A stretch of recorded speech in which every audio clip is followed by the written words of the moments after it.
하나님의 말씀은 신약성경 우리 요한계시록 1장입니다. 요한계시록 1장 우리 1절에서 3절 말씀까지를 제가 봉독해 드리겠습니다. 이것은 하나님의 말씀입니다. 예수 그리스도의 계시라.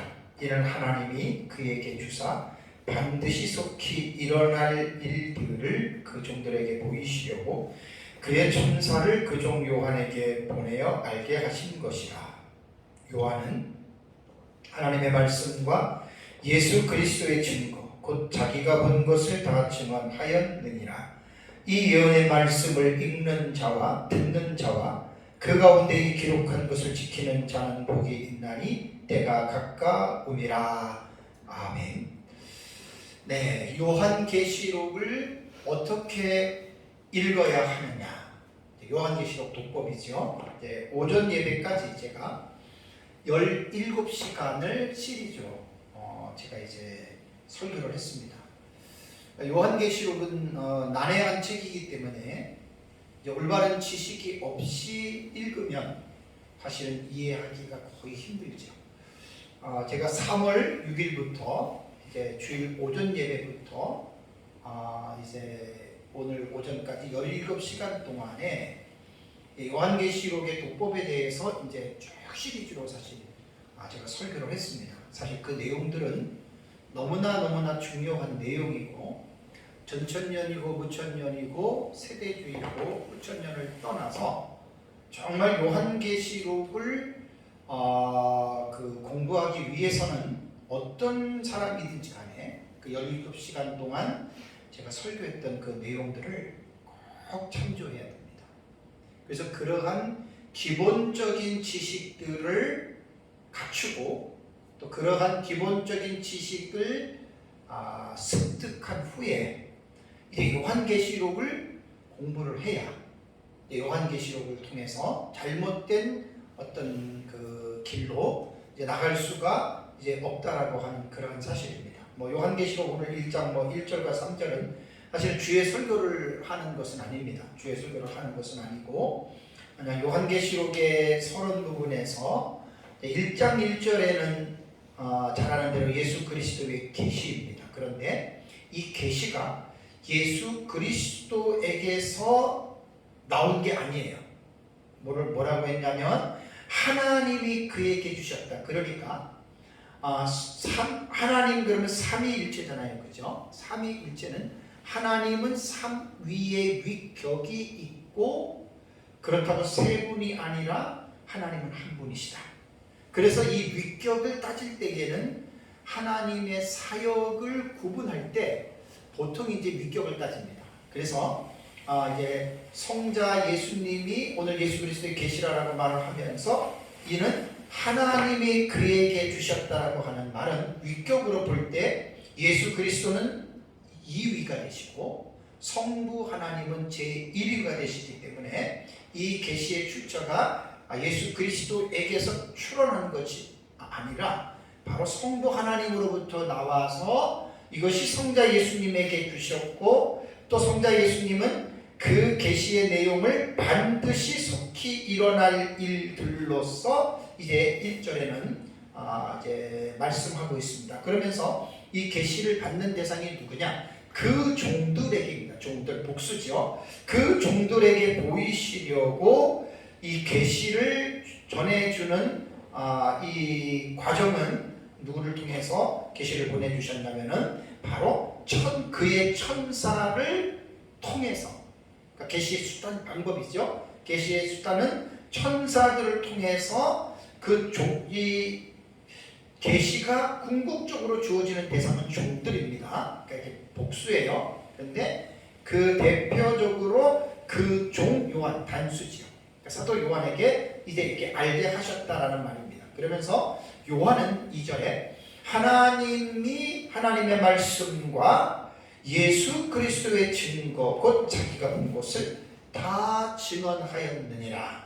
그래서 1장부터 22장까지의 내용 속에 요한이 본 계시를 하나님의 말씀을 다 요한계시록에 기록했다라고 이렇게 2절에 설명을 하고 있습니다. 다음에 3절은 이제 이 요한이 기록한 이 예언의 말씀을 지상의 교회가 어떻게 이 예언의 말씀 앞에 반응해야 되느냐, 이게 중요하죠. 그래서 3절에는 이 예언의 말씀을 읽는 자와 듣는 자와 그 가운데에 기록한 것을 지키는 자가 복이 있나니 때가 가까움이라 라는 말씀을 했습니다.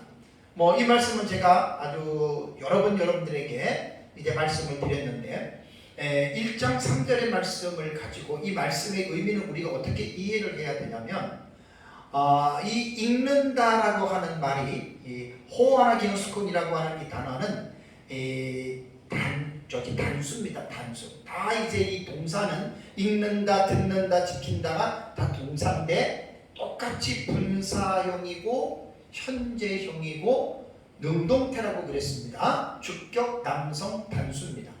근데 이게 대단히 중요한 게 이제 이 격에 대해서 우리가 분명하게 이제 수에 대해서 우리가 이제 알아야 되는데 이 세 가지 동사가 읽는다라고 하는 아나기노스코는 단수입니다. 그러니까 한 사람이 읽는 거예요.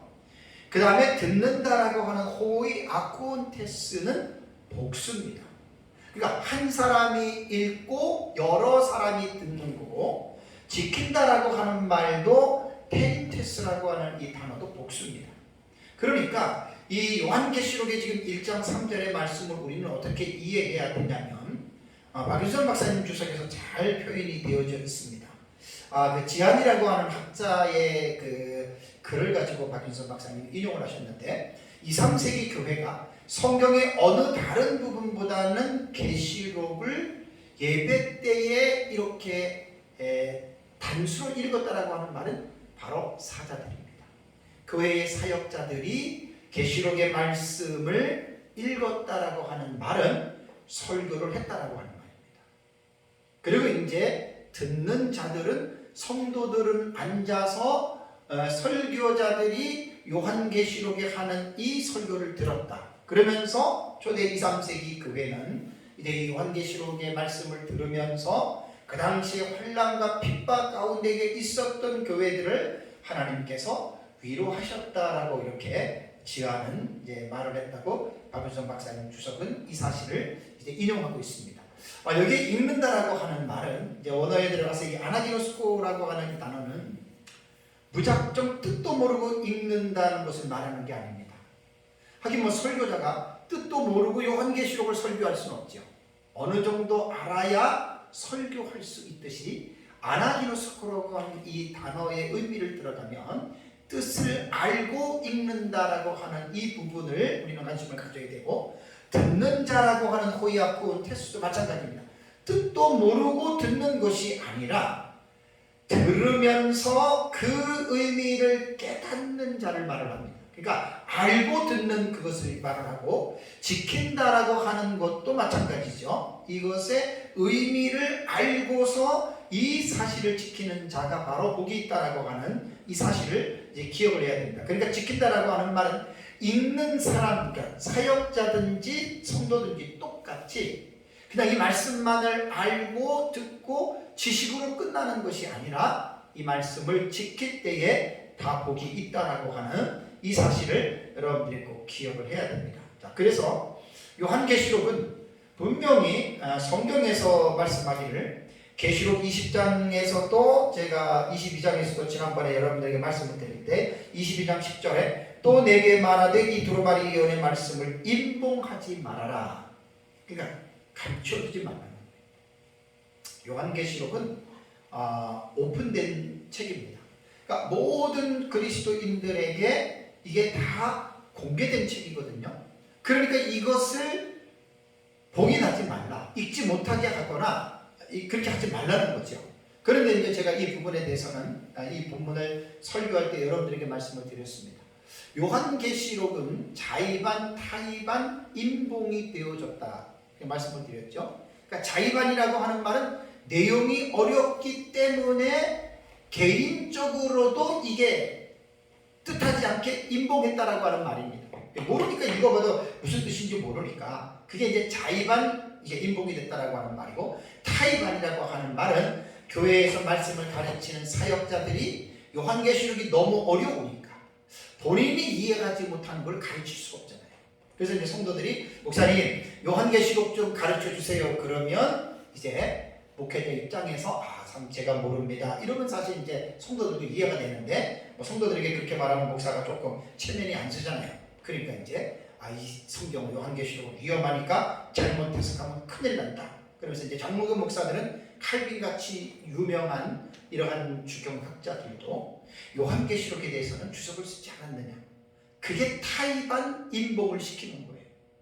그걸 어떻게 보면 설교자로서의 직무의 유기가 되는 겁니다. 다 이것이 나중에는 회개해야 될 내용이지만 요한계시록에 대한 어떤 인식이 제대로 되어 있지 않는 사람들은 이것조차도 사실 생각을 못하고 있죠. 그래서 제가 요한계시록이 왜 어려우냐, 왜 어려운가. 그렇다면 이 어려운 것이 어렵다고 그냥 우리가 내버려 둔다면 요한계시록 22장 10절에서 이 두루마리 예언의 말씀을 인봉하지 말라라고 하는 이 말씀에 우리가 불순종하는 거잖아요. 우리가 불순종하기 때문에 그렇게 하지 말자는 거예요. 그래서 이제 제가 요한계시록을 하나님의 은혜로 계속 연구하면서 왜 어려운지, 무엇 때문에 어려운지, 그렇다면 이 어려운 부분을 우리가 쉽게 이해하면서 이 요한계시록을 배울 수 없을까라고 하는 이 부분에 착안을 해서 제가 17시간 동안 오늘 오전까지 여러분들에게 이 말씀을 정리해서 가르친 겁니다. 그래서 이제 이번 시간에는 17시간 동안 제가 여러분들에게 가르쳤던 그 내용을 말씀을 가르치는 오늘 1장 3절에 이 예언의 말씀을 읽는 자는 단수라 그랬어요. 이제 그 말씀을 가르치는 사역자들 입장에서 이것은 꼭 목회자만 말하는 게 아닙니다. 성도들도 예언의 말씀 가르칠 수 있습니다. 목사만 해당이 되는 게 아니에요. 성도들도 가르칠 수 있죠. 그래서 이제 기존교회 안에서는 구역이 있고 셀이 있고 거기에서 일반 성도들 중에 이제 조장이라고도 하고 구역장이라고도 하고 그다음에 또 뭐예요? 부역장이라고 하고 이렇게 돼서 그런 사람들이 다 가르칠 수 있다라고 하는 말입니다. 중요한 것은 뭐냐면 이제 알아야 가르칠 수 있잖아요. 그래서 가르치기 위해서 가르치는 사람은 잘 배워야 됩니다. 잘 배워야 됩니다. 그래서 요한계시록은 다른 성경도 그렇지만 사실 구조 자체가 많이 어렵잖아요. 그죠? 그래서 이제 그 부분에 대해서 제가 이제 아주 간략하게 다시 이제 말씀을 드린다면 요한계시록은 문학적인 장르로 읽어야 된다고 했어요. 그러니까 인간의 언어로 기록이 됐기 때문에 문학적으로 어떤 형태나 어떤 범주에 속할까 이걸 장르라고 그러잖아요. 그래서 이 요한계시록은 묵시문학적인 그러한 장르에 속하는 거예요. 그래서 이제 묵시문학 혹은 계시문학이 무엇이냐에 대한 이 부분을 반드시 공부를 해야 되고 또 계시문학에 해당되는 특징들이 있어요. 그리고 이것이 구약 성경에 나타나는 묵시문학의 대표적인 책이 다니엘이잖아요. 그래서 묵시문학적인 공부를 하면 다니엘서와 아주 자연스럽게 매칭이 됩니다. 왜냐하면 성경은 전체적으로 연결이 되어져 있어요. 구약과 신약이 단절된 책이 아니라 구약 성경과 신약 성경이 다 연결되어져 있기 때문에 성경은 묵시문학적인 장르로 공부를 하고 그 다음에 요한계시록을 공부할 때 뭘 먼저 생각해야 되냐면 해석학적인 구조를 제가 뭐라 그랬잖아요. 그죠? 해석학적인 구조는 보통 세 가지입니다. 단어를, 문장을 어떻게 해석할 것이냐, 문자 그대로 해석할 것이냐, 아니면 상징으로 해석할 것이냐. 그러니까 요한계시록이 복잡한 게 이래서 그런 거예요. 그래서 이제 2000년 교회의 역사를 통해서 제가 객관적으로 그 지식들을 가지고 와서 지금 체계화 시켜서 그걸 지금 이제 17시간 동안 한 거예요. 그래서 요한계시록에 기록된 문장을, 단어를 문자로 해석할 것이냐, 상징으로 해석할 것이냐, 이게 어떻게 하느냐에 따라서 하늘과 땅 차이로 달라져요. 그 다음에 요한계시록에는 사건이 나오잖아요. 그렇죠? 그래서 제가 연구한 바로는 1장부터 22장까지 예수는 한 가지 사건이 나오는데 사건이라고 하는 것은 말 그대로 역사 세계 속에서 나타나는 거예요. 그렇다면 중요한 것은 이 사건은 언제 일어나느냐. 조금 더 자세하게 말하면 왜 일어나고 어떻게 일어나는지에 대한 이 사건에 대한 해석을 해야 되거든요. 근데 2000년 교회가 어떻게 이 요한계시록에 기록된 사건들을 해석해 왔냐면 5가지 유형으로 해석하고 있어요. 첫 번째는 특히 6장 이후부터의 이 사건은 과거에 이미 다 이루어졌다. 언제? 로마 제국 시대에. 그래서 이제 과거주의는 좁게는 AD 70년, 넓게는 서로마가 멸망할 때인 457년경까지 요한계시록은 6장부터 19장까지 다 이루어졌다 이렇게 보는 거예요. 20장까지. 그 다음에 이제 역사주의는 이것을 예수님 재림까지 늘려서 본다고 했는데 사실 역사주의도 기간에 대해서만 좀 늘어났지 거의 90%는 다 이루어졌다라고 역사주의 해석을 합니다.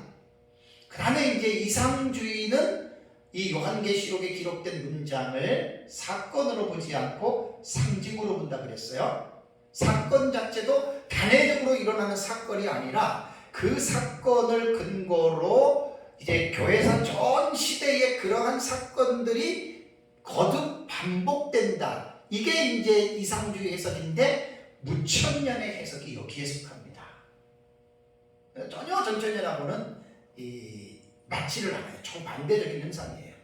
그 다음에 이제 미래주의는 요한계시록이 과거주의와 역사주의와 마찬가지로 문자적으로 일어나는 사건으로 보는데 단 그 시점 면에서 말할 때 과거 역사주의는 이미 지금 우리가 보는 시점에서 과거에 이루어졌지만 미래주의는 아직은 이 사건이 이루어지지 않았다. 그럼 언제 일어나느냐? 예수 그리스도의 재림 직전에 이 사건이 일어날 것이다. 이게 미래주의예요. 그래서 미래주의 해석법은 초대교회 교부들의 성경 해석법인 역사적 전천년 종말론의 그 길을 따라가는 거예요. 그렇다고 역사적 전천년은 모든 요한계시록의 텍스트를 문자로 다 해석하지 않습니다. 문자적인 해석을 중시하되 무천년과 같이 상징의 해석도 병행해요. 마치 무천년은 상징으로만 다하고 세대주의는 문자로만 다가는 극과 극의 중도 입장에 서 있는 것이 바로 역사적 전천년입니다. 그러니까 제가 왜 이런 말씀을 드리냐면 요한계시록을 이러한 기본적인 지식의 배경 없이 그냥 막 배워요. 어떤 목사님한테 배웠고 또 신학교에서 어떤 교수한테 배웠고 그러고 나서 이제 그 배운 것 가지고 카다락 하는 걸 가지고 그냥 자기 나름대로 정리를 하면 그 사람에게는 그게 요한계시록의 이해거든요. 그리고 이제 이게 또 더 큰 문제가 뭐냐면 자기 것만 알고 있다 그러면 문제가 생겨요. 왜? 요한계시록은 절대로 같지 않아요. 해석이 달라요.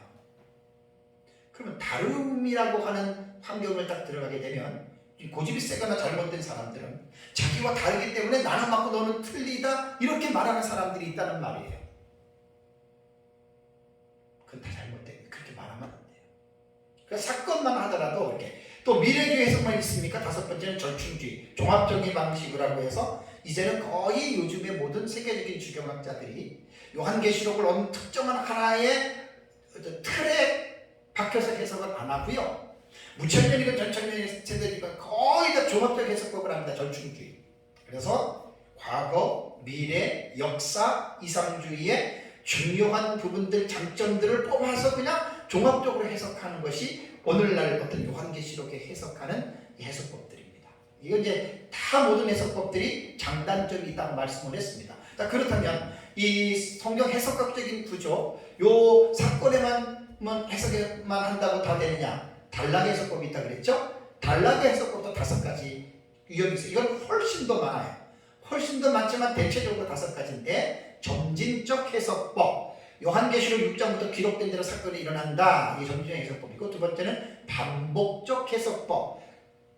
그 사건이 기록된 순서가 아니라 7인의 사건이 7나팔로, 7나팔의 사건이 7대접으로 똑같은 사건이 반복된다. 이게 반복적이고, 세 번째는 전진하는 방법법은 어느 하나만 고집하지 말고 요한계시록은 전진하는 측면도 있고 반복적인 측면도 있다. 이렇게 해석하는 단락의 해석법들이 있어요. 사실 요한계시록은 단락의 해석법이 총 종합적으로 정리하는 거거든요. 이거 되게 어려워요. 네 번째는 제가 교차대꾸법이라고 키아즘 구조라고 하는, 키아즘 구조는 히브리인들의 문학 양식에서 아주 독특한 양식이고 성경이 이러한 키아즘 구조 아래서 쓰여진 본문이 구약과 신약이 엄청나게 많아요. 꼭 공부할 필요가 있어요. 이런 공부는. 그래서 이제 키아즘은 요한계시록 자체도 1장부터 22장이 키아즘 구조로 됐다. 교차대꾸법으로. 그래서 이제 A, B, C, D, 다시 C, B, A, 에서 중요한 것을 가운데로 몰아놓고 후반부의 내용은 마치 그림자 형식으로 전반부의 내용을 비교하거나 설명해주는 그러한 내용으로 성경이 기록된데 진짜 이런 본문이 엄청 많아요. 책을 보니까. 근데 요한계시록도 전체를 그렇게 보니까 또 이것도 하나의 새로운 방식이 돼요. 다음에 이제 다섯 번째가 이제 저희가 보는 본경과 삽경의 상호 교차법이다. 이제 저희 이렇게 보는데 본경과 삽경은 어느 한 사람이 말한 게 아니라 이미 우리 신학의 선배들이 오래전부터 요한계시록을 연구를 하면서 일곱인, 일곱나팔, 일곱대접 세 가지의 일곱 시리즈가 요한계시록에서 가장 중심축이 되는 내용이다. 그래서 그 세 가지 일곱 시리즈를 본경이라고 말을 하고 그 다음에 이제 본경 그 사이사이에 일곱인, 일곱나팔, 일곱대접 사이사이에 들어가는 계시들이 있어요. 그걸 삽입계시라고 합니다. 그래서 저는 이 본경과 막간으로 구분하는 것은 무천년, 전천년, 후천년 세대주의 거의 학자들이 많이 이것은 공감하는, 동의하는 해석이기 때문에 저희도 제가 배운 것도 그렇게 배웠거든요. 그래서 이제 이렇게 봅니다. 그렇다면 해석학적인 구조로 이렇게 지금까지 말씀드린 이렇게 했다고 해서 과연 요한계시록을 다 할 수 있느냐? 그렇지 않습니다. 그래서 제가 지난주하고 이번 주 오전까지 신학적으로 요한계시록을 읽어내야 된다. 그래서 신학에서 네 가지 범주가 있어요. 주경신학, 조직신학, 역사신학, 실천신학. 그리고 요한계시록은 막무가내로 그냥 읽으면 안 돼요. 그러니까 어려운 거예요. 그러니까 성도들이 몇십 번, 몇백 번을 읽어도 이러한 전제적인 지식이 없이 요한계시록을 읽으니까 몇백 번을 읽어도 이게 도무지 무슨 뜻인지 이해를 못하는 거예요.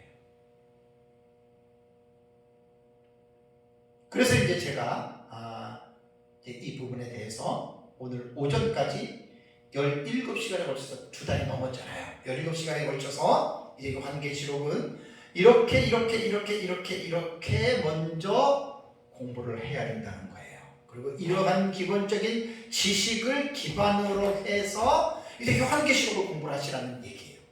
이 말은 성도들은 사실 이렇게 공부하기 힘들잖아요. 특별히 목회자들은 시간을 내서 이렇게 요한계시록을 체계적이고 과학적이고 합리적인 이러한 공부를 해서 그리고 성도들에게 전천년이든 무천년이든 세대주의든 후천년이든 족보 있는 지식이 뒷받침이 되는 요한계시록을 가르치라는 말입니다. 어차피 이 세상에서는 모든 것이 하나의 사상으로 통합될 수 없습니다. 전천년주의자들은 모든 사람들이 다 전천년으로 보면 옳을 것 같아요. 무천년주의자들은 모든 사람들이 다 무천년으로 보면 옳을 것 같아요. 후천년주의자들은 모든 사람들이 전부 다 후천년의 관점으로 요한계시록을 읽기를 원할 거예요. 세대주의자들도 모든 사람들이 다 자기들과 같이 세대주의적인 관점에서 읽기를 원하고 있습니다. 그런데 이거는 각자가 바라는 희망사항이지 제가 볼 때는 이 세상에서 예수님 재림할 때까지는 절대로 하나로 통합되는 것은 불가능합니다. 그러면 어느 것은 맞고 어느 것은 틀리는 것은 분명한데 어느 것이 맞고 어느 것이 틀리겠느냐? 그건 아무도 몰라요. 그냥 각자가 자기가 믿고 있는 확신을 갖고 믿고 나가시면 되고 최종적인 판결은 예수님 재림할 때 딱 나타납니다. 예수님 재림에서 천년왕국이 있으면 이 땅에서 그럼 전천년이 맞은 거예요. 세대주의. 근데 예수님 재림했는데 천년왕국이 없어. 그럼 무천년 후천년이 맞은 거예요. 그러면 누구 맞고 누구 틀리다고 해서 맞은 사람은 천국 가고 틀린 사람은 지옥 가느냐? 전혀 그거하고 상관없습니다. 천국과 지옥 가는 갈림길은 예수를 믿느냐 안 믿느냐에 따라서 천국과 지옥이 결정되는 거지. 요한계시록을 어떻게 믿었느냐에 따라서 천국과 지옥을 간다고 하면 그 사람이 100% 이단입니다. 절대 그거 아닙니다. 그러니까 해석적인 차원에서 다른 것은 우리가 나와 다른 사람은 다를 뿐이지 틀리지 않다. 왜? 어느 하나는 맞고 어느 하나가 틀리더라도 틀린 경우는 그 주님 앞에서 해결이 되는 거예요. 인간이 거기에서 어떤 칼자루를 쥐고 내가 옳으니 너는 틀리니 이것은 월권이라고 봅니다. 저는 개인적으로 제가 믿고 있는 역사적 전천년 종말론에 대한 확신은 저보다 강한 사람 없을 정도로 엄청나게 강합니다. 제가 그러면서도 제가 요한계시록을 계속 연구한 결과 내리는 이 결론은 모든 성도와 목회자들과 신학자들이 나랑 함께 공유했으면 좋겠어요. 왜? 2000년 동안 요한계시록을 읽어왔던 이 역사신학적으로 제가 쭉 연구해 보니까 모든 네 가지의 학파들 속에 이단과 사이비 말고요, 개혁신학을 추종하고 개혁신학을 따르는 신학자들이 이 4대 학파에 다 흩어져 있어요. 다 흩어져 있어요. 그런데 문제가 뭐냐면 자기들만 옳다라고 주장하고 고집하는 독선적인 사람들 있죠. 100% 그 사람 잘못된 사람입니다. 어떠한 학자라도 그 사람 잘못된 겁니다. 그러니까 그런 사람들이 많으면 많을수록 신학계가, 교계가, 기독교가 싸움터로 보내는 거예요. 전쟁터로. 그런 사람들 추방시켜야 돼요. 전천년이든 무천년이든 후천년이든 세대주의든 내 것만 옳고 나와 다른 너는 틀리다라고 이렇게 말하면 그 사람은 추방시켜야 돼요. 개혁주의 무천년설을 쓴 킴 리들바거의 책을 보면은, 리들바거 책을 보면은 그 사람이 왜 개혁주의 전천년설을 썼느냐? 나 깜짝 놀랐어요.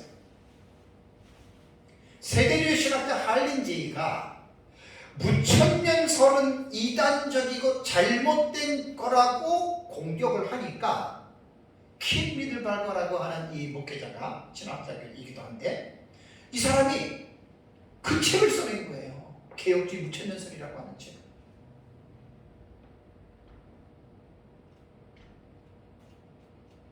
피차에 조심해야 됩니다. 그래서 해석이 다른 것은 다른 것으로 서로가 받아들여주고, 그래서 제가 늘 강조하는 것은 다 인정합니다. 사실 저는 다 공부하고 있잖아요. 그것이 제 책이 증명하고 있어요.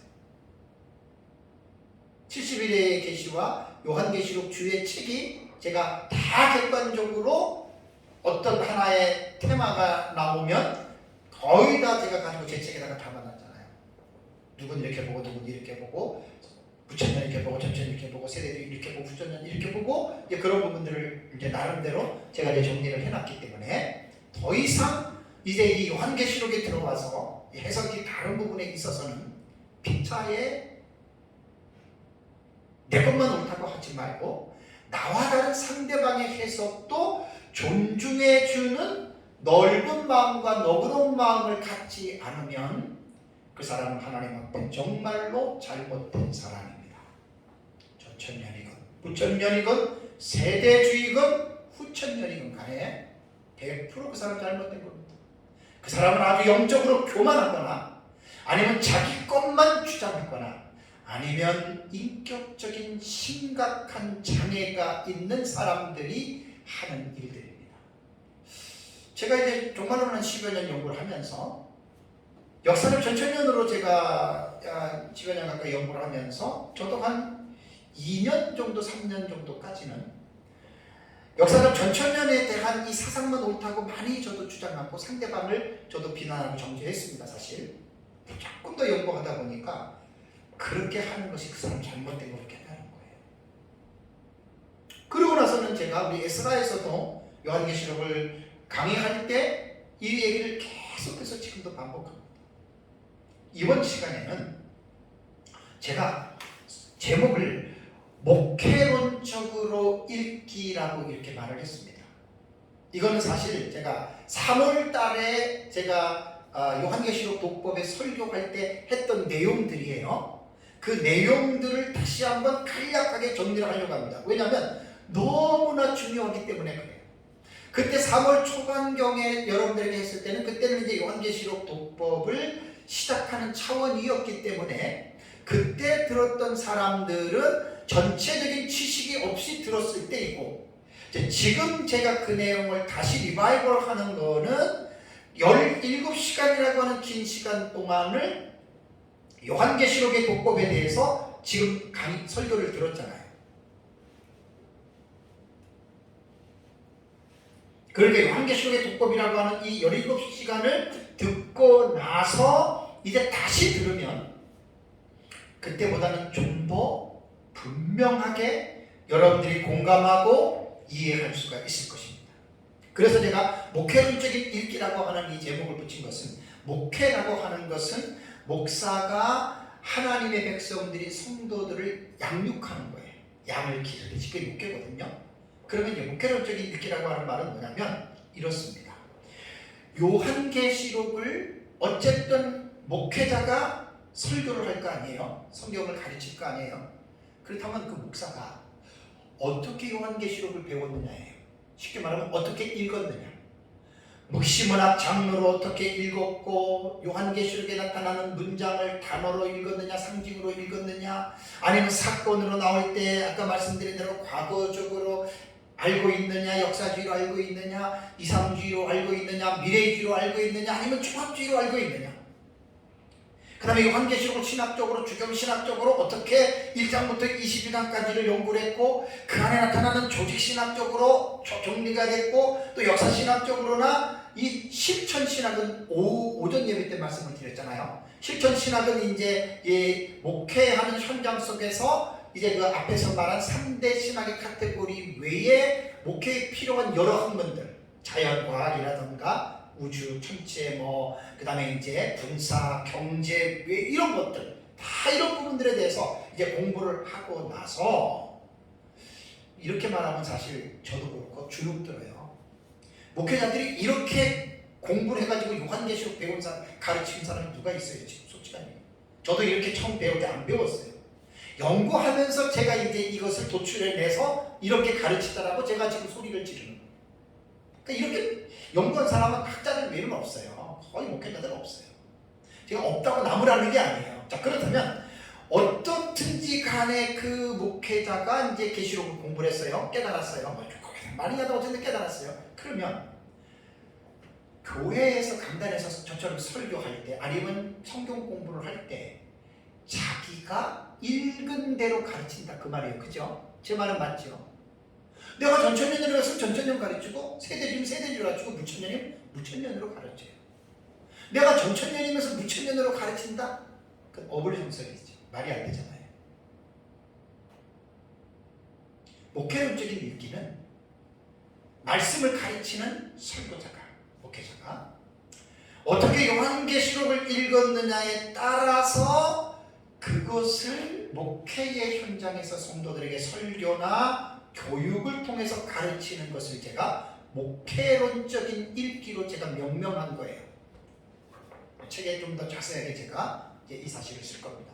그렇다면 목회론적인 읽기가 왜 중요한지, 왜 중요하냐면, 성도들은 당연히 말씀을 듣고 배우기 위해서 교회를 오잖아요.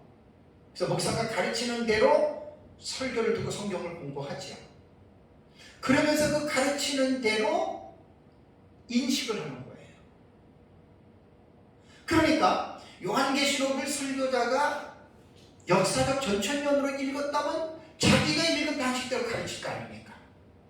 그럼 성도는 그 설교를 듣고 성도들은 반응이 나타나는 거예요. 다음에 목회자가 무천년으로 가르쳤다. 요한계시록은 문자로 읽는 게 아니고 상징으로 읽는 거고, 사건도 다 상징이다. 그리고 여기서 요한계시록은 교회에서 전체의 2000년으로 쭉 밀려서 일어난 것이다. 이렇게 만약에 배웠다면 성도들 입장에서는 그 무천년의 가르치는 목회자의 일기가 성도들의 마음속에 들어온다는 이 말이에요. 마찬가지로 세대주의로 요한계시록을 읽은 목회자는 당연히 그렇게 할 것이고, 후천년으로 읽은 사람은 당연히 그렇게 가르치면 성도들은 그렇게 듣는다라는 말입니다. 그렇다면 제가 이제 이 목회를 좀 읽기에서 뭘 제가 이 시간에 강조하려고 하냐면, 듣는 성도 입장에서 요한계시록에 관한, 요한계시록에 대한 이제 이 말씀에서 말입니다. 이 말씀에서 그 성도들은 어떠한 반응을 나타낼까? 그걸 세 가지로 말씀을 드렸잖아요. 나름대로 제가 연구를 한 거예요. 첫 번째는 뭐냐면, 목회자가 어떻게 요한계시록을 읽느냐에 따라서 첫 번째의 부류에는 무사안일이라고 하는 무사안일의 마음을 여러분 가질 수가 있습니다. 이 무사안일이라고 하는 말은 뭐냐면, 별일 없어, 걱정할 것 없어, 반드시 이런 마음이 들 수밖에 없어요. 그러면 어떻게 요한계시록을 읽었길래 이런 결과가 나타날까? 그것은 요한계시록의 사건에 대한 해석을 할 때 과거주의 해석이나 역사주의 해석이나 이상주의의 해석으로 설교자가 요한계시록을 가르치잖아요. 그러면 거의 그렇게 요한계시록을 알고 있는 성도들은 아니란 마음을 갖게 됩니다. 말씀을 제가 드려볼까요? 과거주의는 이미 과거에 다 일어난 거예요. 역사주의도 사실 조금 더 길다 보니 다 일어난 거예요. 그러니까 사실 요한계시록이 현재에 살고 있는 우리들에게는, 과거의 그 시대에는 어떤 그 시점에서 영향이 있다 치더라도 지금 우리 시대에는 이미 요한계시록이 6장부터 다 이루어진 사건이잖아요. 20장까지. 그럼 요한계시록을 통해서 현재에 살고 있는 성도들은 특별하게 여기에서 어떤 적용할 부분들이 거의 없잖아요. 이미 과거에 다 이루어진 건데, 다만 적용하는 부분에서 과거에 이러이러한 사건이 있었으니까 앞으로 우리는 이렇게 해야 된다라고 하는 어떤 적용적인 면에서 교훈을 받을 수가 있지만, 또 실제적으로 직접적인 어떤 사건적인 면에서는 사실 아니란 마음이 생길 수밖에 없습니다. 그리고 이제 이상주의의 이 종말론으로 있는 무천년 같은 경우는, 제가 무천년이 잘못됐다고 말하는 게 아니라, 무천년의 가르침은 예수 그리스도를 믿고 구원을 받았으면 걱정할 게 없다, 이렇게 종말론을 가지고 성도들을 가르칩니다. 대다수가.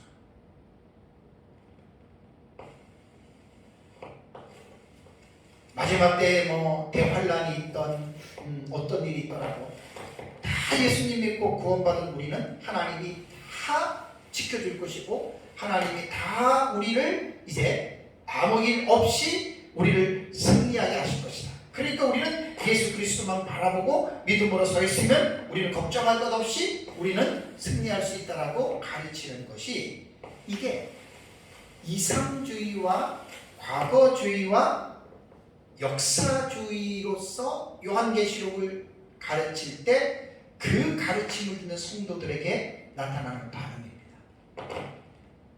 과연 이 가르침이 옳은 것일까 한번 우리는 생각해 봐야 됩니다. 제가 5가지의 사건을 해석하는 학파들을 해석할 때 비판에 대해서 말씀한 거 기억나시죠? 과거주의면 나머지 역사주의, 이상주의, 미래주의, 전충주의가 어떻게 과거주의를 비판하느냐, 역사주의는 과거주의와 미래주의와 이상주의와 전충주의 어떻게 비판하느냐, 어떤 자기가 보는 입장에서 지금 비판한다라고 하는 것을 말씀을 제가 드렸어요.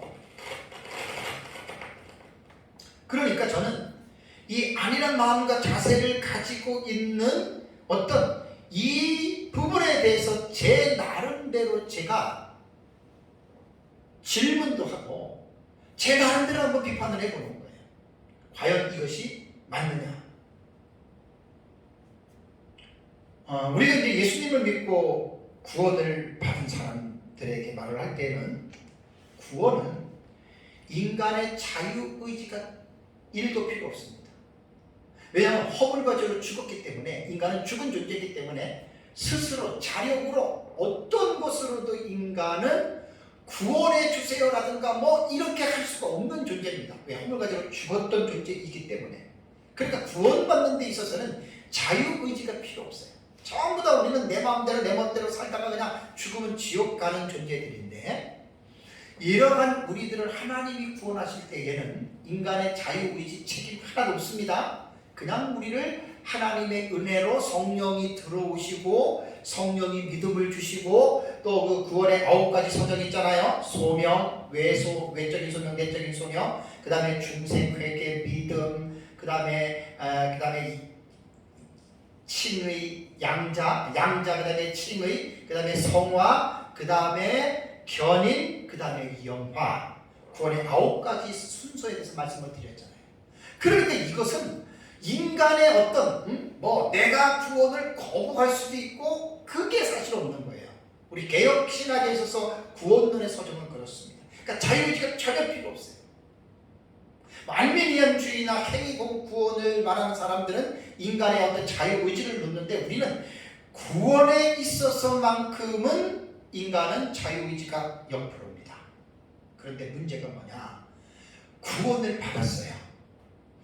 구원을 받았는데도 그러면 인간은 의지라는 게 전혀 상관이 없겠느냐? 아닙니다. 여기서 지금 사람들이 많이 착각하는 사람들이 종종 있기는 해요. 구원받은 사람은 100% 하나님의 은혜로 구원을 받았는데, 구원받은 그 사람은 이 세상에서 삶을 살 때에는 하나님이 각 사람에게 자유의지를 주죠. 여기서 말하는 자유의지는 자기가 어떤 것들에 대한 선택을 할 수 있는 권리를 말해요. 쉽게 설명해 볼까요? 자, 제가 지금 목이 말라요. 물을 먹을 수도 있고 안 먹을 수도 있어요. 누구의 책임, 이거는 의지에서 나오는 거예요. 하나님이 물 먹어라! 그래서 하나님이 내 손을 벌떡 들어가지고 하나님이 입을 벌리고 하나님이 이렇게 마시게 합니까? 이런 사람은 이단입니다. 이게 하이퍼 칼빈 사상을 가진 사람들이 극단적으로 하나님의 절대 주권을 이렇게 말하는 사람인데, 이거는 이단에 속하는 말입니다.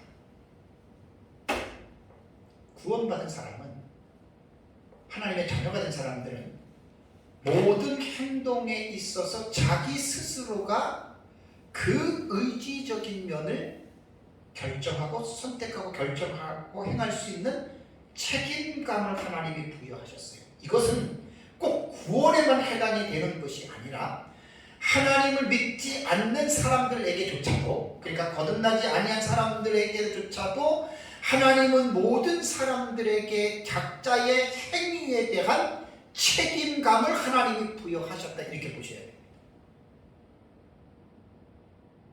그러니까 어디에서 사람들이 많이 헷갈리냐면, 구원을 받는 데 있어서는 인간의 자유의지가 1도 필요가 없지만 구원 이후에 혹은 구원받지 않는 사람들이라 하더라도 이 세상에서 우리가 지성적으로 감성적으로 느끼고 의지적인 행동을 할 때에는 반드시 각 사람에게 하나님이 책임을 묻는다. 이거 잊어버리시면 큰일 나요. 그래서 불신자들에게는 양심의 기능을 준 거고, 물론 신자인 우리들에게도 양심을 주셨고, 거듭난 사람에게는 양심의 법보다 더 확실한 법인 성령을 우리에게 주시고 하나님의 진리를 우리 마음속에 새겨 주셨잖아요. 그렇기 때문에 믿든지 안 믿든지 간에 하나님이 인간은 책임적인 존재로 만드셨다. 그래서 에덴 동산에서 아담과 하와에게 따먹지 말아라 책임감을 부여하셨고, 따먹었을 때 그 책임에 대한 페널티를 물은 거예요. 똑같아요 지금. 그러니까 마치 이 무상일주의의 종말론을 가르치는 경우는 조금 전에 말씀드린 대로 걱정할 것 없어. 예수 믿고 구원받았으니까 이제 걱정할 것 없이 우리는 그냥 있어도 우리는 예를 들자면 두려워할 것 없다. 큰 성경을 잘못 읽었다는 이야기예요. 그걸 제가 지금 장황하게 여러분들에게 설명을 한 겁니다. 자, 신명기 30장 기억나시죠? 신명기 30장 15절과 20절의 내용을 간단하게 요약을 해드릴게요. 자, 모세가 이스라엘 백성들에게 뭐라고 이제 죽기 전에 설교를 했냐면, 보라 내가 오늘 생명과 복과 사망과 화를 내 앞에 두었다라고 지금 하나님이 모세를 통해서 이스라엘 백성들에게 지금 말씀을 가르치고 있습니다. 그러니까 이스라엘 백성들 앞에는 생명과 복이라고 하는 아주 좋은 길과 사망과 화라고 하는 아주 안 좋은 두 길을 하나님이 그들에게 두었다라는 말입니다. 그러면서 이 신명기서를 잘 읽어보면 뭐라고 말을 하냐면 19절, 30장 19절을 보면 내가 생명과 사망과 복과 저주를 내 앞에 두었은즉, 그런 말을 잘 들으셔야 돼요. 너와 내 자손이 살기 위하여 생명을 택하고, 요게 사실 핵심적인 말씀입니다. 그러니까 오른쪽은 생명과 복이고 왼쪽은 사망과 저주의 길을 하나님이 두었다는 거예요. 그러면 가만히 있으면 이스라엘 백성들은 하나님이 택한 백성들이니까 하나님께서 이스라엘 백성들을 복과 생명의 길로 하나님이 떠밀어준다, 그런 뜻입니까? 그러니까 걱정할 것이 없다는 말입니까? 전혀 아니죠. 신명기 30장에서 하나님이 모세를 통해서 이스라엘 백성들에게 명령하는 이 미닝이 무엇일까요?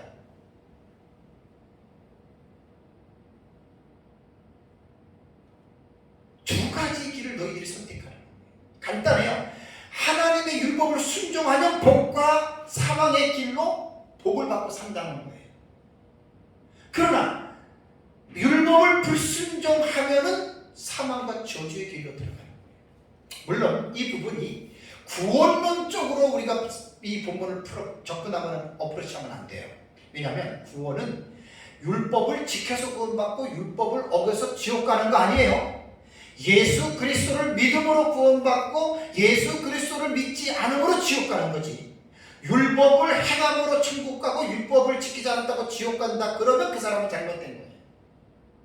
여기에서 말하는 복과 사망과 생명과 복과 저주, 이 개념은 뭐냐면 천국과 지옥에 들어간다기보다는 이 세상에 살아가면서 우리가 하나님으로부터 주어지는 관계들이 있어요. 그래서 율법은 우리에게 뭘 강조하냐면 상선보락에 관한 인과응보의 법칙을 되게 많이 강조합니다.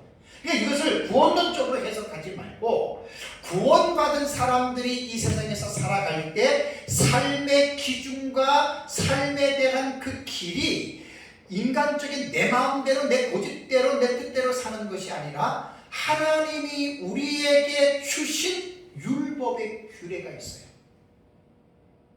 율법은, 모세오경에 대한 율법은 모든 민족에게 준 게 아니에요. 이스라엘 백성들에게 준 거예요. 더 나아가서 신약의 교회인 예수 믿고 구원받은 성도들에게 율법을 주신 거예요. 율법 폐기론자들과 율법에 대한 잘못된 생각을 가지고 있는 사람들은 율법은 구약의 법이고 이스라엘 사람들에게만 해당되는 거야. 신약은 은혜의 시대이기 때문에 율법이 필요 없어. 예수님이 다 성취했기 때문에 필요 없어. 이것은 위험한 성경 해석법입니다.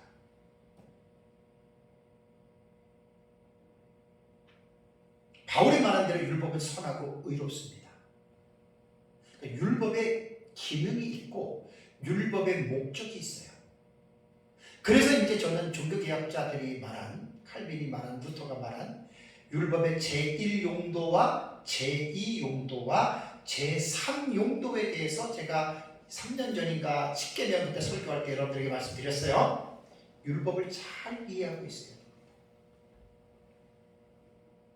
율법은 구약시대의 법이라고 해서 구약에만 해당되는 법이 아니에요. 율법은 선하고 의롭기 때문에 율법의 상용도로 들어가면은 율법은 구원받은 우리들의 삶의 규범과 법도를 제시하는 하나님의 법이기 때문에 이 율법을 지켜야 복을 받는 거예요. 그런데 이제 결국은 율법은 인간이 힘으로 지킬 수 있느냐라고 하는 이 부분을 우리는 깊이 있게 생각해야 돼요. 사실 인간의 힘으로는 지킬 수 없습니다. 그럼 어떻게 해야 되느냐? 지킬 수 없기 때문에 그냥 우리는 놔버려야 되느냐? 아니죠. 바울 서신에 보면 나오잖아요. 디모데에게 우리 안에 거하시는 성령으로 말미암아 내게 부탁한 아름다운 것을 지키라. 그러니까 성령의 힘과 성령의 능력으로 도움으로 율법을 지킬 수 있는 거예요. 참 율법이라고 하는 게 이게 명확하게 이렇게 정리한다는 게 쉽지 않아요. 제가 제 아내하고도 어떤 목사님 아주 훌륭한 목사님인데 율법에 대한 내가 너무 마음이 답답했어요. 자칫 잘못하면 율법주의로 가고 자칫 잘못하면 율법 폐기론으로 가요. 이게 다 잘못된 거예요. 율법과 복음, 율법과 은혜는 적대적인 관계가 아닙니다. 조금 말이 좀 다른 데로 흘렀지만 어쨌든 이 요한계시록을요, 설교자들이 어떻게 가르치느냐에 따라서 듣는 성도들은 인간적인 안심을 시켜주는 거예요. 걱정할 것 없다. 예수 믿고 구원 받았으니까 됐다. 그렇게 가르치면 잘못 가르치는 거예요. 전천년이든 무천년이든 잘못 가르치는 거예요. 그렇게 가르치는 목회자는 회개해야 됩니다. 왜 성도들에게 인간이 선택해야 할 책임권까지 왜 설교자가 터치를 합니까? 그래서 하나님의 절대주권이라고 하는 칼빈주의의 위대한 어떤 그 슬로건이죠. 또 Absolute Sovereignty of God. 하나님의 절대주권을 잘못 오해하고 하나님의 절대주권만 강조하면 인간의 책임을 등한시하게 되고 아예 인간의 책임을 무시하는 칼빈주의가 있는데 그 사람들은 고칼빈주의, 하이브 칼빈주의라고 해요. 심각히 말하면 그건 이단에 속한 사상입니다. 하나님의 절대주권을 강조하는 만큼 인간의 책임도 함께 강조하는 것이 그것이 칼빈주의입니다. 그것이 개혁신학입니다. 그리고 목회자들이 이러한 신학적인 입장에서 정리가 안 되어져 있기 때문에 성도들에게 이 성경을 잘못 가르치는 거예요. 그래서 신명기에 나타난 생명과 사망과 복과 저주를 두었는데 모세는 이스라엘 백성들에게 가만히 있으면 하나님이 너희를 등을 떠밀어서 생명과 복의 길로 넣은 이렇게 말한 게 아니에요. 너희가 선택하는 거예요. 그래서 모세의 율법에 보면 너희가 들어가서 얻을 가나안 땅에서 너희가 이 율법의 말씀을 불순종하면 하늘에서 비를 내리지 않고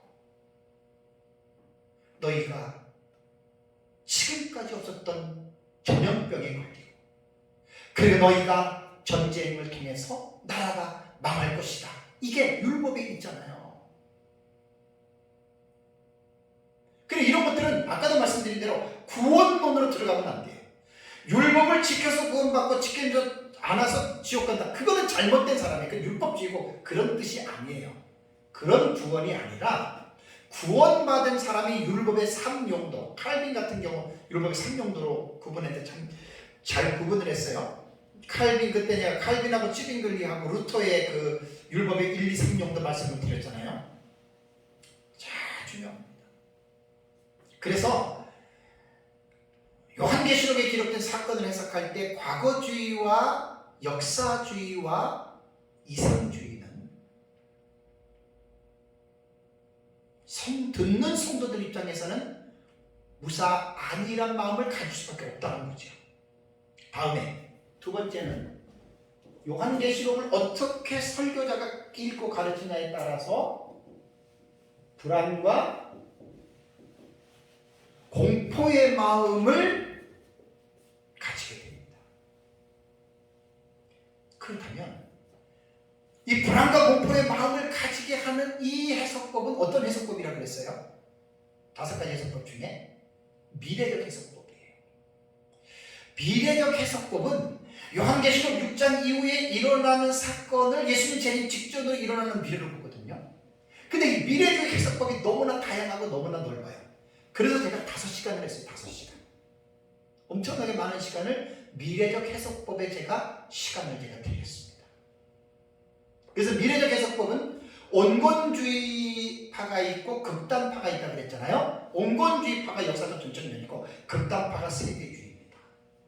좀 구분 자체는 제가 구분하는 게 아니라 무천년이나 전천년주의 신학자들이 이렇게 구분을 합니다. 그러니까 제가 그들이 말하는 용어를 그대로 갖고 와서 제가 여러분들에게 말씀을 드리는 거예요.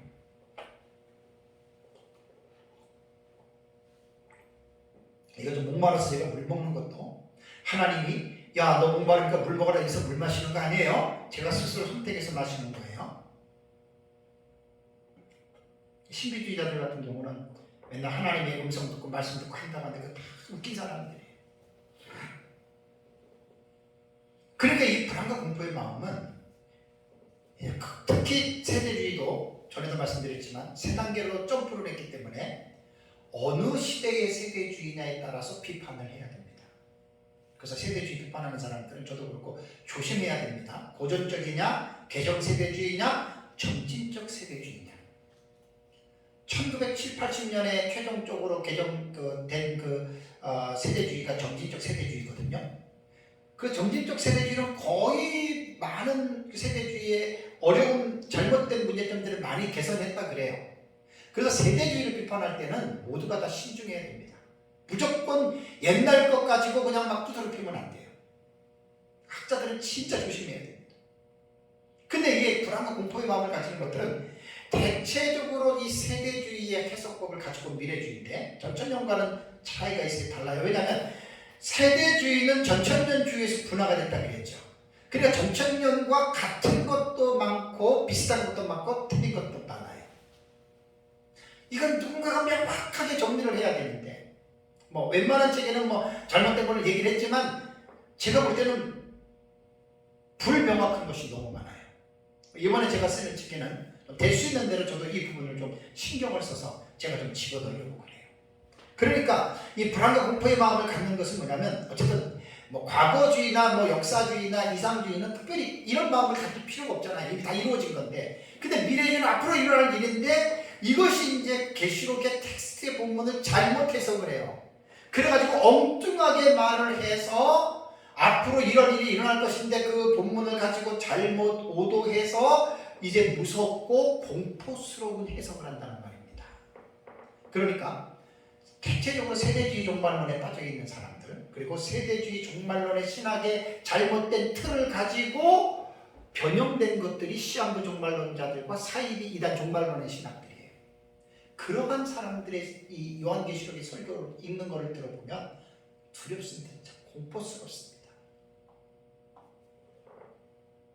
이 사람들은 아주 징조에 목을 맵니다. 징조에 사회적으로도 이상한 거 하나 나타났다 그러면 다 요한계시록하고 억지로 끼워 맞추는데 이게 참 무식한 사람들이 하는 것들이에요.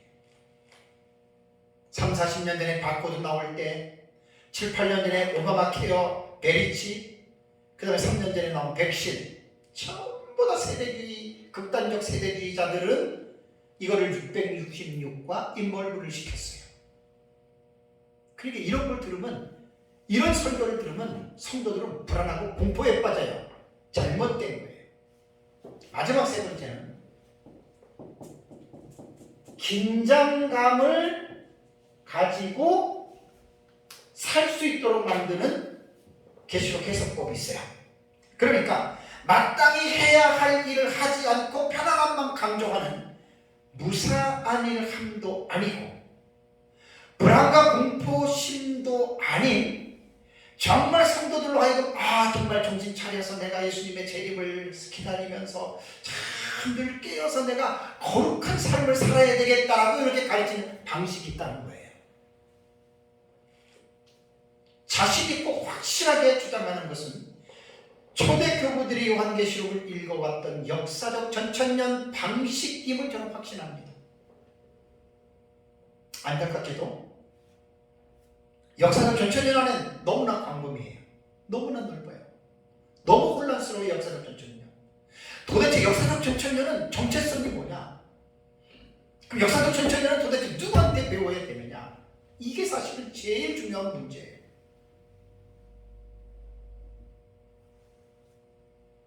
이런 면에서는 저는 제 요한계시록의 은사이신 밤중소리 고문이신 민병성 목사님을 만난 것에 대해서 저는 정말 하나님 앞에 감사하게 생각하고 있고, 제가 정리한 종말론은 은사이신 민 목사님한테 배운 내용을 제가 계속해서 종합 정리해서 펼쳐나가는 것밖에 없어요. 그래서 이제 저는 말로만 하는 사람이 아니라 6년에 걸쳐서 71호 요한계시록 주예라고 하는 지금 1040페이지지만 1300, 400페이지 정도 되는 엄청난 내용의 분량입니다. 자랑하는 게 아니라 그렇게 저는 결과물을 내는 거예요. 그래서 제 책을 잘 읽어보면 제가 그동안에 강조했던 그 내용과 의미들이 그 책에는 들어가 있어요. 내용도 다 어느 정도 완벽하지 않아도 들어가 있다라고 하는 말입니다.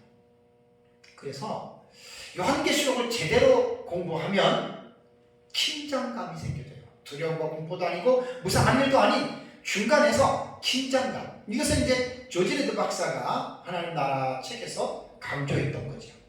Already not but yet이라고 하는 너무 중요한 말이에요. Already but not yet. 너무 멋있는 말이잖아요. 이미 그러나 아직. already라고 하는 이미라고 하는 말은 하나님의 나라는 장차 들어가는 나라다, 그게 아니에요. 이미 예수님 공생애 때 말한 것처럼 하나님의 나라가 여기 있다 저기 있다 말하지 말라. 하나님의 나라는 어떻게 해요? 이미 너희 안에. 이 인이라고 하는 이 안이요, 이 원어의 인보다는 어몽 너희 가운데, 그러니까 믿는 너희들 가운데에 이미 하나님의 나라는 임재해 있는 거야. 그런 뜻이거든요. 그러니까 얼레이드라고 하는 개념은 현재적 하나님의 나라입니다. 그러니까 옛날에는 다 죽어서 가는 나라, 미래의 하나님의 나라를 많이 강조했잖아요. 그런데 조지 레드 박사의 말에는 얼레이드의 개념은 예수 그리스도를 믿는 순간 이미 우리에게는 하나님의 나라가 임했다 이 말입니다. already 이미 임한 거예요. 그 현재적 하나님의 나라를 살아가면서 but 그러나 not yet 아직은 아니다라고 하는 말은 뭐냐면 하나님의 나라는 믿는 순간에 우리 안에 시작이 됐지만 완성된 하나님의 나라는 아니잖아요.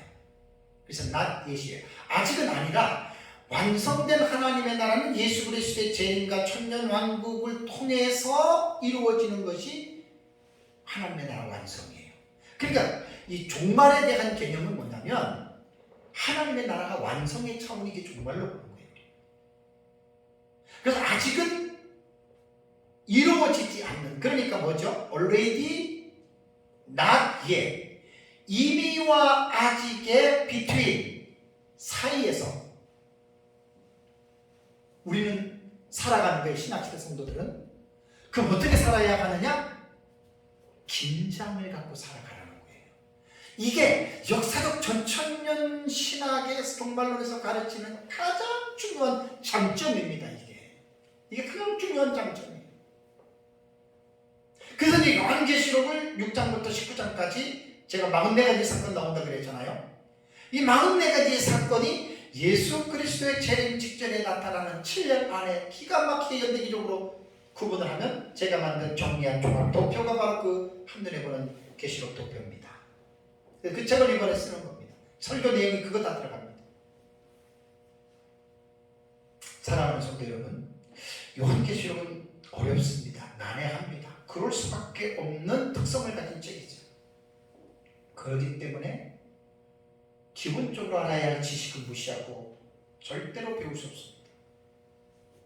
그래서 제가 17시간 동안에 요한계시록 어떻게 읽어야 하는지 등 기본 자세, 방법, 지식들을 이 지식들을 먼저 선행 학습하시고 그 다음에 이제 들어가서 배우면 전천년이든 무천년이든 후천년이든 세대주의든 제가 볼 때는 괜찮아요.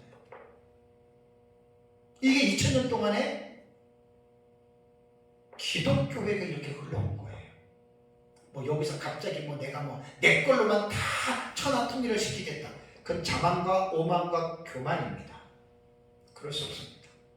다만 나와 다르다고 해서 그 다른 사람하고 등을 돌리고 나를 세우는 것이 아니라 다름에 대한 사상을 인정하고 그리고 서로 대화하면서 서로 겸손하게 내 것만 알지 말고 상대방의 것도 배워서 이 땅에서 하나님의 나라를 이루어 가자는 거예요. 왜 우리가 요한계시록 때문에 서로 목회자들과 성도들끼리 싸우고 왜 등을 져야 되겠습니까? 이거 마귀가 시키는 일입니다. 마귀. 그런 마귀의 공동에 우리가 빠지지 말자는 거예요. 그러기 위해서는 지식이 필요합니다. 그래서 이번 시간까지 총 18시간 아주 긴 시간입니다. 요한계시록을 어떻게 읽어야 하는가, 요한계시록 독법에 대해서 이제 하나님의 은혜로 18시간을 다 마쳤습니다. 이제 우리가 성령의 감동으로 기록해 놓은 이 요한계시록의 말씀을 정말 하나님의 성령의 감동으로 잘 배워서 왜 하나님이 우리에게 요한계시록을 주셨겠는가, 예수님의 재림을 앞두고 이 계시의 말씀을 임봉하지 말고 거룩한 삶을 살아가다가 예수님 재림할 때 부끄러움이 없는 신부로서, 정결한 신부로서 주님의 재림을 맞이하라.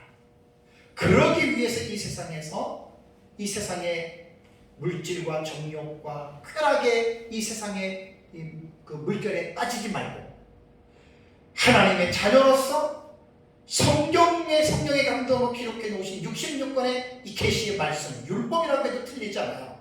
이 말씀을 우리들의 삶의 규범과 원리와 법칙으로 삼고 내 마음대로 내 뜻대로 살지 말고 하나님이 말씀하시는 대로 내 뜻을 버리고 말씀을 순종해서 말씀대로 살아가자는 겁니다.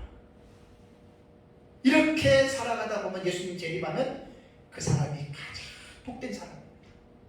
그래서 요한계시록을 하나님이 주신 의도와 목적이 중간에 해석하는 것은 신학적인 입장에 따라서 다를 수는 있지만 그러나 요한계시록에 대한 기록된 목적에 있어서는 거의 전천년이나 무천년이나 세대주의나 후천년이나 같습니다. 그래서 다르다고 해서 각을 세우고 싸우려고 하지 말고 말씀을 잘 기억하고 각자가 또 하나님이 깨닫게 해주시는 대로 또 잘 배워서 어쨌든 이 요한계시록을 잘 목회자 입장에서는 가르쳐야 되고 성도들 입장에서는 잘 배워야 우리나라의 신천지 같은 이단에 안 빠지는 거예요. 30만 명이 넘는 사람들이 신천지에 빠진 것은 거진다 기존 교회 교인들이 미혹돼서 갔는데 결정타가 요한계시록이라고 하는 사실입니다. 기가 막힌 일입니다. 그런데도 아직도 교회에서 목회자들이 성도들에게 요한계시록을 못 가르치고 있어요. 대다수가. 그 이유는 제가 지금까지 강조한 요한계시록을 어떻게 읽어야 하느냐에 대한 이 기준도 없고 지식도 없으니까 아예 요한계시록을 목회자들이 덮어놓고 있는 거예요. 그래서 이러한 분들에게 좀 도움이 될 것 같아서 하나님이 저를 통해서 이 부분들을 지금 연구하게 하시고 하시는 줄 믿습니다. 그래서 어쨌든 하나님의 은혜로 지금 18시간 동안 요한계시록을 어떻게 읽어야 하나, 요한계시록 독법에 대해서 은혜를 나눈 것을 잘 기억하고 예수님의 재림을 기다리면서 또 믿음으로 또 정결한 신부로서 승리하는 삶을 살아가시기를 주님의 이름으로 축복합니다.